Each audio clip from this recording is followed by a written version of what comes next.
বাংলাদেশে কোন আলেম এই কথা বলার সাহস নাই যে চরমুনার পীর তিনি বাতিল, এটা বলার সুযোগ নাই। আমি নিজের কানে শুনেছি চরমুনার পীর শাহ হুজুর এমন কথা বলেছেন, আমি পীর যদি সুন্নাতের বিরুদ্ধে কথা বলি আমি পীরকে ছেড়ে দিব। অতএব তালাশ করে দেখলাম আমি বাস্তব ভিত্তিক চরমুনার কোন মুরিদও না এবং মুজাহিদ কমিটির কোন সদস্যও না, কিন্তু সত্য তো অস্বীকার করা যায় না। কথা বলে না কেন? হক পীর আর হক বাতিল পীরের মধ্যে পার্থক্য করতে গিয়ে প্রসঙ্গক্রমে কথা আসবেই।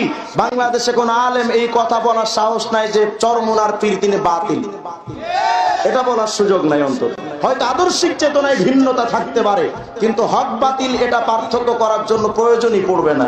তাহলে বাংলাদেশে যদি পীর ধরতে হয়, চরমুনার পীর, উজানির পীর, নানুপুরের পীর, এরপরে ঢালকানগরের পীর, দেওয়ানার হযরত, বাংলাদেশের যত আহলে বুজুর্গানে দ্বীন আছেন যাদের মধ্যে সুন্নাত আছে তাদেরকে মানবেন কসম আল্লাহর।